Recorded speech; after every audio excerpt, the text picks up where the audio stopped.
Welcome to a night of true terror, where the walls of hospitals hide more than just patients. They conceal dark secrets and unsettling spirits waiting to make their presence known. On this chilling Halloween night, we're diving into the haunting, the mysterious, and the terrifying encounters that staff and patients alike have experienced in hospitals across the country.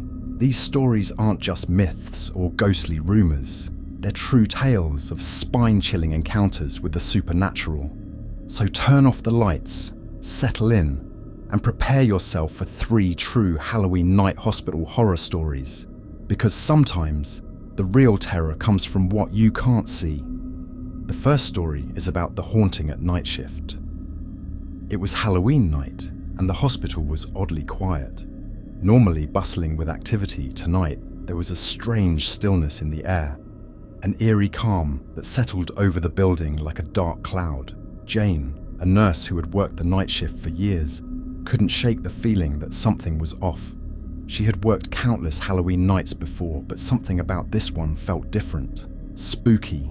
Almost as if the hospital itself was waiting for something terrible to happen. The halls were dimly lit, with only a few flickering lights casting shadows that danced on the walls. Halloween decorations, plastic skeletons, pumpkins, and spiderwebs adorned the nurses' station and patient rooms, but instead of making the atmosphere festive, they only added to the unsettling vibe that had settled over the place. Jane was used to creepy horror stories, but tonight it felt like she was living in one. As the clock struck midnight, Jane felt a chill run down her spine. She had always dismissed the paranormal stories about the hospital as nothing more than urban legends. According to the tales, the hospital was haunted. A shadowy figure had been seen wandering the halls late at night, and strange, unexplained phenomena had been reported by patients and staff alike. But she had never believed any of it. That is, until tonight.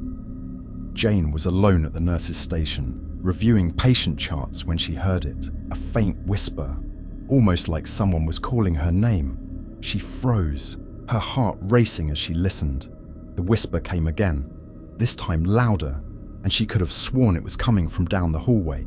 Gathering her courage, she stood up and walked toward the source of the sound.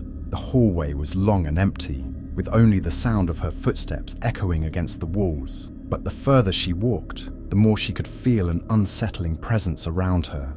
It was as if the air itself had grown heavier, thick with an unseen force. She couldn't explain it, but she knew something was watching her. As she turned the corner, she caught a glimpse of something out of the corner of her eye, a dark shape moving swiftly across the hall. She gasped and spun around, her flashlight trembling in her hand, but there was nothing there. The hall was empty, the shadows still, but she couldn't shake the feeling that she wasn't alone. Suddenly, there was a loud crash from one of the patient rooms nearby. Startled, Jane rushed to the room, her pulse pounding in her ears. She pushed open the door, expecting to find a patient in need of help, but the room was empty. The bed was unmade, the sheets tossed aside, and the window was wide open, letting in a cold breeze that sent a shiver down her spine. "Is someone in here?" she called out, her voice trembling. There was no response. Only the sound of the wind howling through the open window. But then she heard it again. The whisper, closer this time, as if it was coming from right behind her. She spun around, but again, there was no one there. The room was empty, save for the eerie shadows cast by the moonlight streaming through the window. Jane backed out of the room, her heart racing. She couldn't explain what was happening, but she knew she needed to get out of there. As she hurried down the hallway, she could hear faint footsteps behind her, echoing her own. But when she turned around, there was no one there. It was as if the shadows themselves were following her. She reached the nurse's station, her breath coming in short gasps, and grabbed her phone to call for backup. But before she could dial, the lights flickered, and the air around her grew cold, unnaturally cold. She felt a sudden, overwhelming sense of dread, like something terrible was about to happen. And then she saw it. Standing at the end of the hallway was a figure, a tall, dark silhouette, barely visible in the dim light. It didn't move, didn't make a sound, but Jane could feel its gaze locked on her. She froze, unable to tear her eyes away from the figure. Her heart raced, and her body refused to move. as if she were trapped in place by an invisible force. The figure slowly began to approach, its movements slow and deliberate. Jane's instincts screamed at her to run, but her legs refused to cooperate. She could only watch in horror as the figure drew closer, its shape becoming clearer. It was dressed in a long, tattered gown, its face obscured by shadow, but as it came closer, she could see its eyes, dark, hollow pits that seemed to pierce through her soul. Jane let out a strangled scream and finally managed to break free from her paralysis. She turned and ran as fast as she could down the hallway, her breath coming in ragged gasps. The shadowy figure followed her, its footsteps echoing unnaturally loud in the otherwise silent hospital. Every time she looked back, it was closer, its dark form looming larger and larger behind her. Jane tried to rationalize what had happened, tried to convince herself that it had all been a hallucination, a trick of the mind brought on by exhaustion. But deep down, she knew the truth. The hospital was haunted, and whatever had haunted it was now haunting her. One night, as she lay in bed, staring at the ceiling, she heard the familiar sound of footsteps outside her bedroom door. Her heart raced, and she gripped the blankets tightly, praying that it was just her imagination. But the footsteps grew louder, closer, until they stopped right outside her door. She didn't dare move. She didn't even dare breathe. Then, slowly, the door creaked open. Jane squeezed her eyes shut, refusing to look, but she could feel it. The same terrifying presence she had felt that night in the hospital. It was standing in her room, watching her. The air grew colder, and the whispers began again, louder now, more insistent. She could hear them all around her, filling the room with their blood-curdling voices. And then, just as suddenly as it had begun, the presence vanished. The room grew warm again, and the whispers faded into silence. Jane opened her eyes, her breath coming in short gasps. But she knew it wasn't over. It would never be over. The shadowy figure would come again, whether at home or in the hospital. It was only a matter of time. The second story is about Malevolent spirit of the East Wing. Halloween night at St. Vincent's Hospital was always strange, but for the staff, it was just another shift. Most had heard the rumours about the hospital's haunted East Wing, where whispers of an unsettling presence sent shivers down the spines of even the most seasoned workers. But for Sarah, a nurse new to the night shift, those stories were nothing more than spooky Halloween ghost stories. She didn't believe in paranormal activity or shadowy figures, at least not until that night. It started like any other shift. The air was crisp, and Halloween decorations were scattered throughout the halls. Patients slept, monitors beeped softly, and the staff tried to keep things light despite the eerie atmosphere. But the East Wing, the part of the hospital that had been abandoned for years, always felt different. Even on a quiet night, there was a constant chill, and tonight was no exception. As Sarah went about her rounds, she couldn't shake the feeling that something was watching her from the shadows. Around midnight, the hospital was cloaked in an eerie silence. Sarah sat alone at the nurse's station, flipping through patient charts, when she heard it, a faint sound, like whispers drifting through the halls. She paused, straining her ears to listen. The sound was distant but persistent, like someone was calling her name from the direction of the East Wing. Curiosity got the best of her, and she stood up, her heart racing. Maybe it was a trick of the wind or a patient in need of help. But as she walked closer to the haunted halls, the temperature seemed to drop, and the unsettling aura of the wing became more apparent. The cold air bit at her skin, sending a spine-tingling shiver down her back. The dim lights flickered, casting long shadows on the walls. The further she walked, the more terrifying the atmosphere became. Sarah reached the heavy doors that led to the East Wing, long since closed off from the rest of the hospital. They creaked as she pushed them open, revealing a hallway bathed in darkness.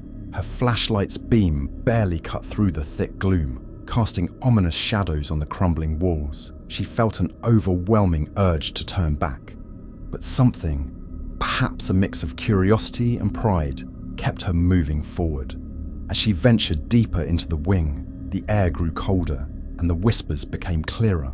They weren't voices she recognized. They were soft, distorted, and distinctly otherworldly. The sound of footsteps echoed behind her, though when she turned, no one was there. Sarah's heart pounded in her chest as she quickened her pace. Then she saw it, a figure at the end of the hallway, a tall, dark apparition standing perfectly still, almost blending into the shadows. For a moment, she thought it might be a trick of the light, but then it moved. The figure shifted, stepping closer, and Sarah's blood ran cold. The shadowy figure was dressed in an old, tattered hospital gown, its features obscured by the dark. But what terrified her most were its eyes, deep, hollow pits that seemed to pierce right through her. Fear gripped her, but her feet refused to move. The figure moved slowly, methodically, its gaze locked on her. It was a malevolent spirit, the very one the hospital's paranormal stories warned about. Sarah's mind raced, replaying every story she'd ever heard about the East Wing, a place where spirits lingered, where patients had reportedly died under mysterious circumstances, and where paranormal investigators had captured unexplained footage of ghostly figures. Suddenly, the lights flickered again, and the figure vanished. But the unsettling presence lingered, growing stronger, heavier, as if something else was there with her. Footsteps echoed from behind her, and she spun around, her flashlight trembling in her hand. But the hall was empty. "Sarah!" a voice whispered, sending a wave of terror through her. She bolted down the hallway, desperate to escape. The hospital's once familiar corridors felt like a maze, twisting and turning in ways that defied logic. No matter which direction she ran, the whispers followed her, and she could feel the unsettling aura closing in around her, suffocating her with fear. Finally, she stumbled into a room. Slamming the door behind her, she pressed her back against it, breathing heavily. The room was cold, dark, and filled with an overwhelming sense of dread. She could feel it. The spirit was in there with her. Its presence was unmistakable, heavy and chilling. The door creaked open, and Sarah gasped as the shadowy figure reappeared, standing just inside the doorway. Its hollow eyes locked onto hers, and for a moment she couldn't move, couldn't breathe. It stepped closer, its form flickering in and out of focus like a distorted image. The temperature in the room plummeted, and Sarah could see her breath in the cold air. The malevolent spirit moved closer, its hand outstretched toward her. She could feel the darkness surrounding her, pulling her into its cold embrace. It whispered her name again, the sound almost human, but twisted and wrong. She backed away, her body shaking with fear, but there was nowhere to go. The walls seemed to close in around her, trapping her with the entity. Suddenly, the lights flickered one last time, and the spirit vanished, leaving Sarah standing alone in the room. The oppressive air lifted, and the temperature slowly returned to normal. But the fear lingered, seeping into her bones. She had encountered something that night. Something supernatural, something dangerous. Sarah never returned to the East Wing again. From that night on, she kept her distance, even as the stories of the hospital's haunted halls continued to circulate. She couldn't shake the feeling that the malevolent spirit was still there, lurking in the shadows, waiting for its next victim. As Halloween nights came and went, Sarah often heard the faint echoes of whispers in the hospital's halls, and she would catch glimpses of dark shapes moving just beyond her line of sight. But she never spoke of what happened in the East Wing. Some things, she decided, were better left unsaid. After all, no one would believe her, until it happened to them. The third story is about the whispering walls of St. Clair's. Halloween night was always a strange time at St. Clair's Hospital. For years, rumours had spread about the haunted nature of its old psychiatric ward. Hospital staff whispered of paranormal events that occurred when the halls were quiet and the lights dim. Few dared to venture into that part of the hospital during their night shift, especially on Halloween. But for Marcus, a seasoned nurse, it was just another story. He didn't believe in ghosts or supernatural occurrences. At least, that was what he told himself. The hospital was decorated with festive Halloween decorations, and patients were in good spirits, despite the eerie atmosphere. Marcus had drawn the short straw, meaning he would be working in the psychiatric ward for the night. He had heard the stories of hauntings, of spine-chilling encounters with spirits, but he had always dismissed them as nonsense. As the night crept on, the hospital's usual buzz faded into an eerie silence. Marcus made his way to the psychiatric wing, feeling an odd chill in the air. The lights flickered, casting long shadows on the walls, and for a moment, Marcus hesitated. He shrugged it off and continued walking, the rhythmic sound of his footsteps echoing through the dark hallways. The psychiatric ward was nearly abandoned, save for a few long-term patients who had been there for years. Most of the staff avoided the wing, especially at night. The old building had a reputation for being home to more than just the living. As Marcus entered the ward, the temperature dropped noticeably. The air felt thick and his skin prickled with a sense of unsettling presence. He passed room 306, a room the staff avoided mentioning. It had been closed for years after a tragic incident involving a patient, and since then, strange things had been reported in and around the room. Flickering lights, strange sounds, and whispers had all been noted, but no one could explain them. Marcus had never been in the room, but he couldn't help but glance at the door, which stood slightly ajar. As he continued down the corridor, the sound of whispering caught his attention. He stopped, straining to listen. It was faint but unmistakable, a soft murmur of voices coming from behind him. He turned around, but the hallway was empty. The whispering continued, growing louder as if several people were speaking in low tones just out of earshot. Marcus's pulse quickened. He was alone. He knew that much, but the voices persisted. They were coming from room 306. He took a deep breath and stepped toward the door, his curiosity outweighing his fear. The whispering grew louder as he approached, but when he reached the door, it suddenly stopped. He pushed the door open cautiously, and cold air rushed out to meet him. Inside, the room was dark, save for the faint glow of moonlight filtering through the barred window. The air was stale, and the smell of dampness clung to the walls. Marcus shone his flashlight into the room, scanning for anything unusual.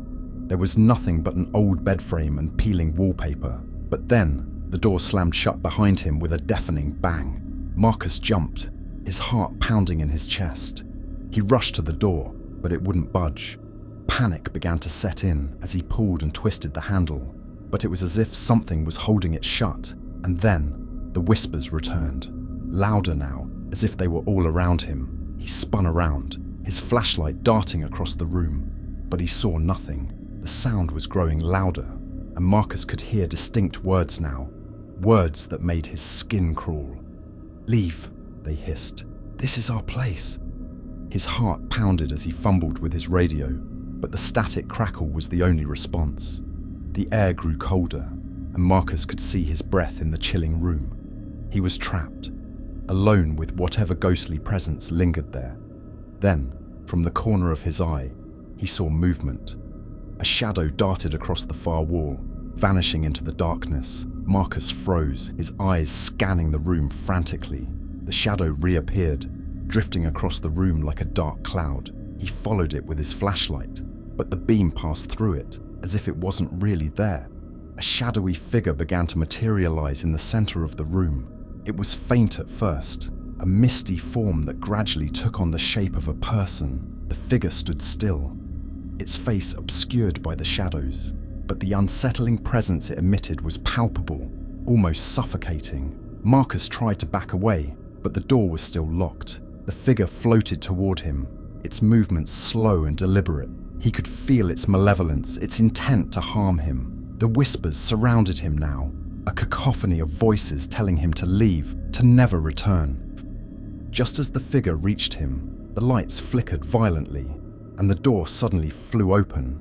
Marcus didn't hesitate. He bolted out of the room and slammed the door behind him. His breath came in ragged gasps as he leaned against the wall, trying to collect himself. The ward was still deathly quiet, but the whispers had stopped. He could feel the unsettling aura lifting, but he knew that whatever was in room 306 wasn't gone. It was just waiting.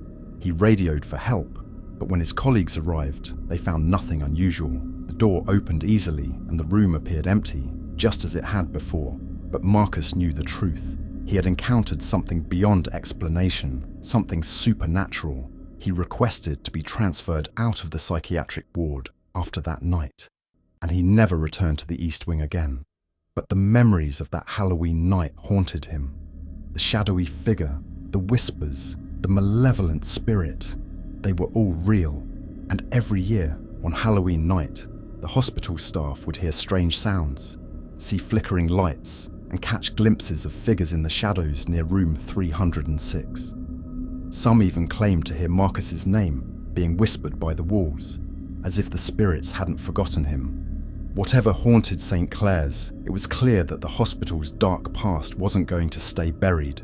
The spirits that lingered in the old psychiatric ward were still there, waiting for their next victim. Haunted hallways, ghostly figures, and eerie whispers. Sometimes hospitals are far more than places of healing. We hope these stories have given you a glimpse into the terrifying encounters that lurk in the shadows on Halloween night. If you enjoyed this journey into the unknown, make sure to hit the like button, subscribe for more chilling tales, and turn on notifications so you never miss a scare. And remember, next time you're in a hospital, you may not be as alone as you think. Thanks for watching, and stay safe this Halloween.